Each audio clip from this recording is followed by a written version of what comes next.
चलो आज हम लोग देखने वाले हैं। अभी हम संधि का ही एक अभी हमारा बात बचा था ना, 3 संधि बताई थी, स्वर संधि, व्यंजन संधि और विसर्ग संधि। तो आज हम लोग विसर्ग संधि पढ़ेंगे। Okay ma'am. Okay ma'am. स्वर संधि और व्यंजन संधि तो आपको पढ़ा दिए। अब लास्ट हमारा बाकी है, वो है विसर्ग संधि। ठीक है, चलिए देखते हैं विसर्ग संधि क्या होता है। सभी को दिखाई दे रहा है बेटा? Yes ma'am. चलिए देखते हैं। ये है आपका, आपको पेज नंबर 79 में मिल जाएगा बुक में। ठीक है, यस मैम, मिल गया। Okay ma'am. चलिए देखते हैं। विसर्ग संधि मतलब यहाँ पर क्या बोला गया है कि विसर्ग के बाद स्वर या व्यंजन के मिलने से जो विकार उत्पन्न होता है उसे विसर्ग संधि कहते हैं। क्या बोला? विसर्ग के बाद स्वर या व्यंजन, जैसे ये विसर्ग आया, विसर्ग के बाद यहाँ पर या तो स्वर आ जाए या व्यंजन आ जाए, तब जो विकार उत्पन्न करके जो नया शब्द बनता है उसको हम बोलते हैं विसर्ग। मैम, हाँ मैम किसी का माइक ऑन है? माइक ऑफ कर दीजिए बेटा। जिसका भी माइक ऑफ ऑन है उसको ऑफ कर दीजिए। ठीक है, माइक ऑन रहेगा तो बाकी लोगों को सुनाई नहीं आएगा। Okay, okay ma'am.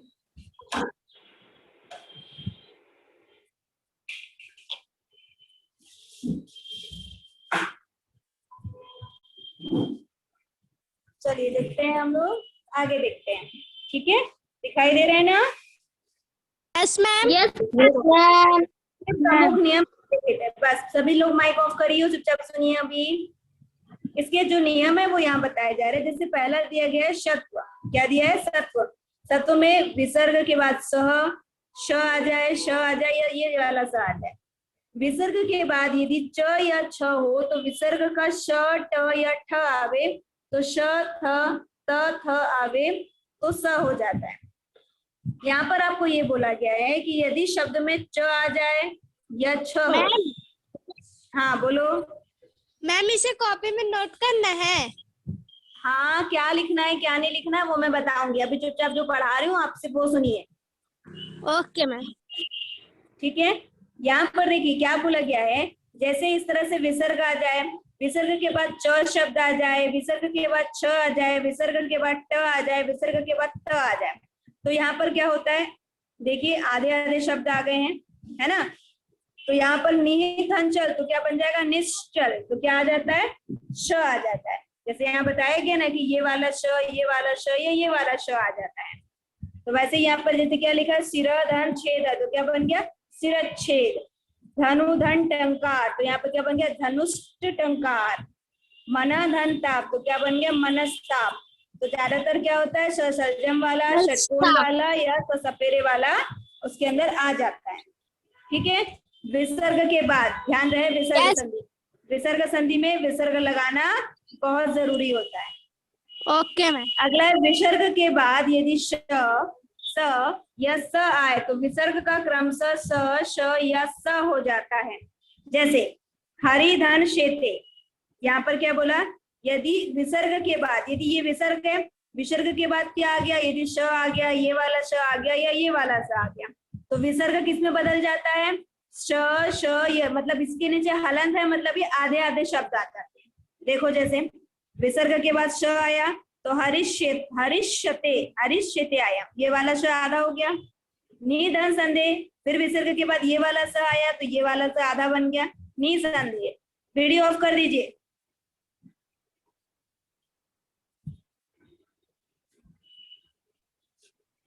आगे देखते हैं जैसे इसी में। ठीक है, विसर्ग के पहले यदि ई या उ हो और बाद में क, ख, प, फ में से कोई वर्ण हो तो विसर्ग के स्थान पर श आ जाता है।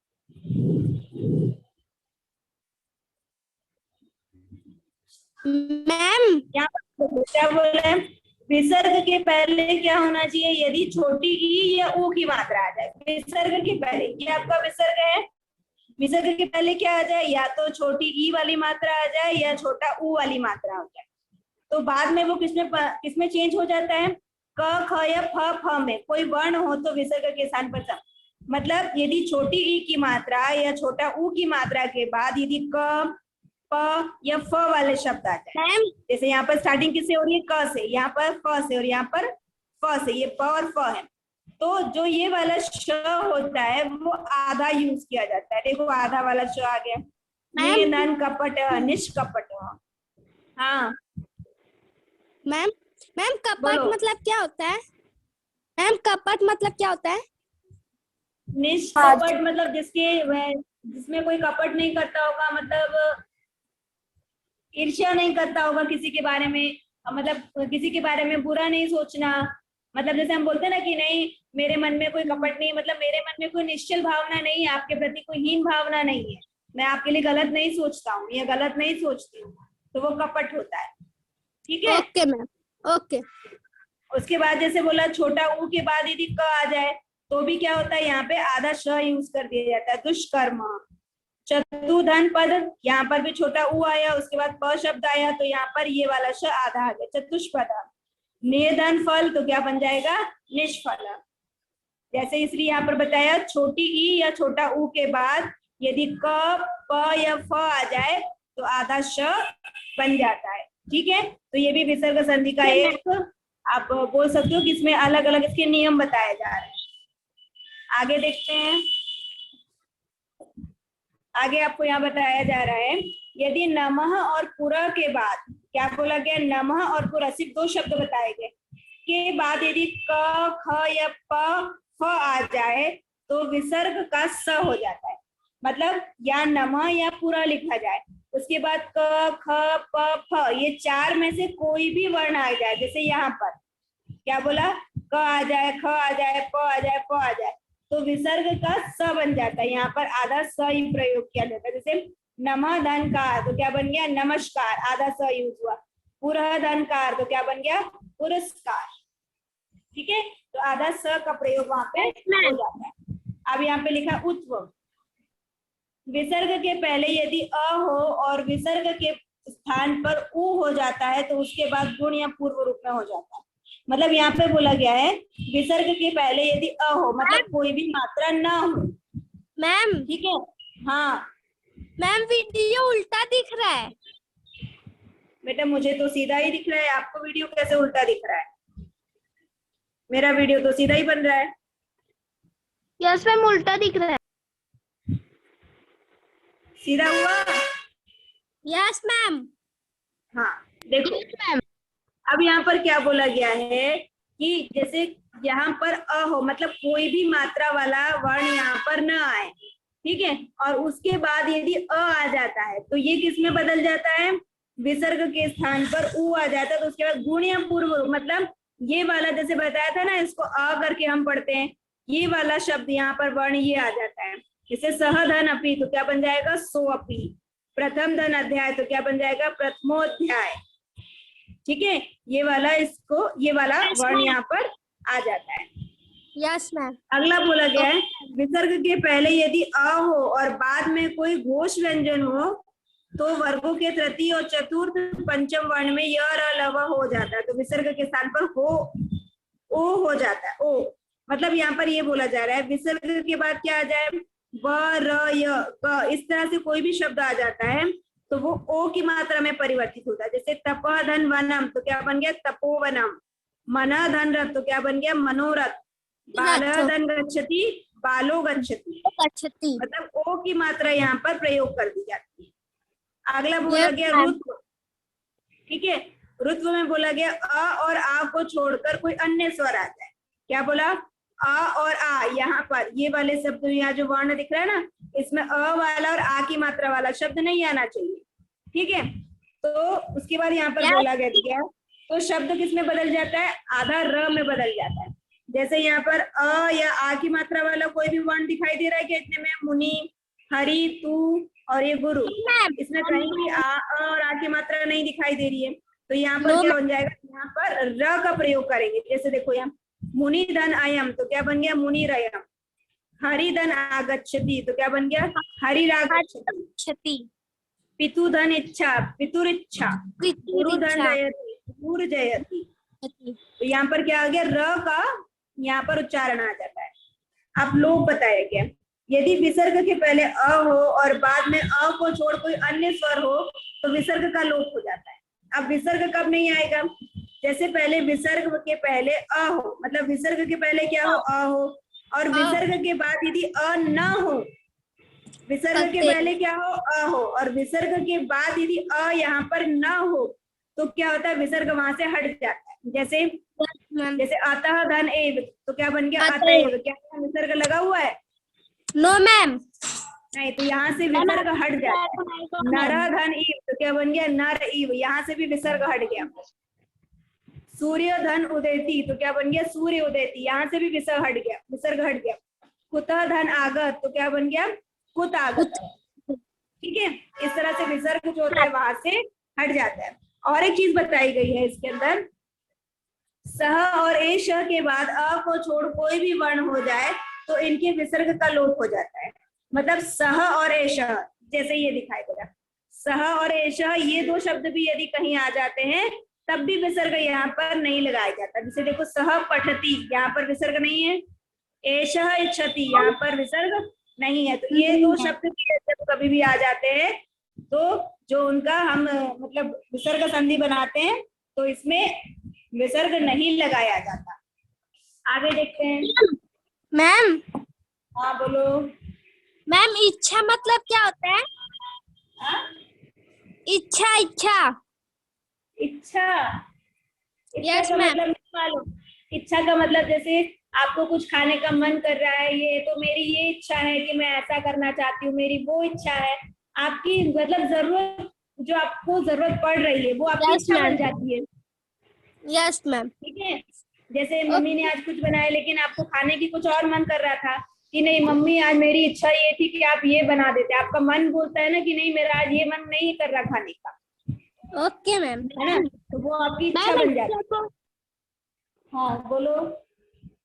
मैम इच्छा को इंग्लिश में विश बोलते हैं ना? हाँ, ओके मैम। आगे मैम। बढ़ाऊं? Yes ma'am. आगे देखिए, ये इसका लास्ट नियम है।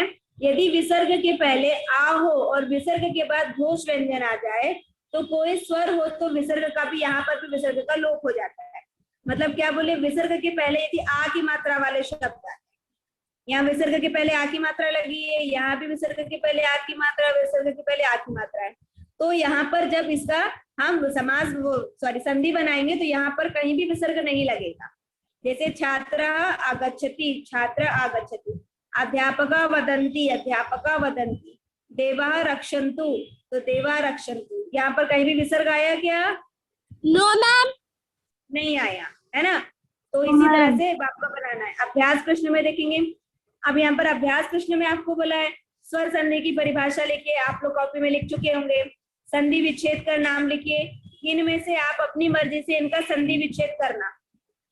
ठीक है, आपको सारे नियम पढ़ा दिए गए हैं ना, तो उसमें देखना विद्यालय का संधि विच्छेद क्या होगा, मात्रज्ञ का संधि विच्छेद क्या होगा, सदैव का क्या होगा, देवेंद्र का क्या होगा, नमस्ते का क्या होगा और निष्फल का क्या होगा। ठीक है, मतलब आपको ये वाला रूप दिया है, आपको ये बनाना है इसको तोड़ के। ठीक है, कर लोगे?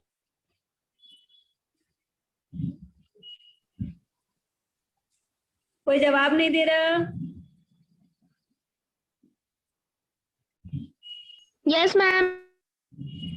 कोशिश करना, नहीं बनेगा तो फिर हम देखेंगे। अब इनके आपको संधि का संधि लिखना है। जैसे मना धन रथ, तो क्या बन जाएगा? मनोरथ। नदी धनेश, तो नदीश। तत्र धनेव, तत्रैव। स धन पठति, स पठति। देव ऋषि, जगदीश। ये आपको क्या दिया है? संधि विच्छेद दिया है, इसका संधि बनाना है।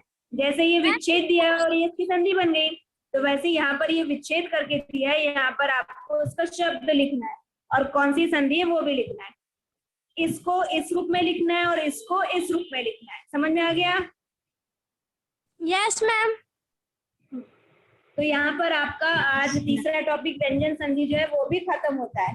संधि के तीनों टॉपिक समझ में आ गए? Yes ma'am. Yes ma'am. स्वर संधि, व्यंजन संधि और विसर्ग संधि, तीन संधि आपको पढ़ा दी गई है। तीनों संधि का Yes, आप अच्छे ma'am. से अपनी कॉपी में लिखेंगे भी और उसको याद भी करेंगे। Yes ma'am. आपको Yes, सब पूरा ma'am. याद भी करना है कि कौन सी संधि में कैसे क्या लगता है। हर बार ऐसा नहीं होगा कि आप लोगों का जो एग्जाम है वो घर बैठे हो जाए, ठीक है। इसलिए आप अभी सब कुछ याद करते जाइए, क्योंकि आपके आने वाली जो भी क्लासेस है उनमें यही सब चीजें आपको बार बार रिपीट की जाएगी, ठीक है। बार बार इसी चीज को आपको पढ़ाया जाता है, तो आप लोगों को सभी कुछ याद रखना है, ठीक है। Yes, okay ma'am. मैम। हाँ, चलिए मैं मीटिंग लीव कर रही हूँ और आप लोगों को इसके जो नोट्स हैं उसको मैं शेयर मतलब आपको व्हाट्सएप पे सेंड भी कर देती हूँ। जिसके पास बुक नहीं होगा वो देख के लिख लेगा और जिसके पास बुक है तो वो बुक से देख के लिख लेंगे, ठीक है। Okay ma'am. Yes, ma'am. Ma'am हाँ बोलो। मैम मैं सेंड कर चेक कर दो ना मैम। हाँ तो भेजोगे तब चेक करूंगी ना बेटा, भेजो तो। हाँ हाँ मैम मैं भेज रही हूँ। ठीक है। मैम मैं भी भेजूं? हाँ मैम भेजूं स्कूल का तो भेजा है। हाँ व्हाट्सएप पे सेंड कर दीजिए। Yes, ma'am.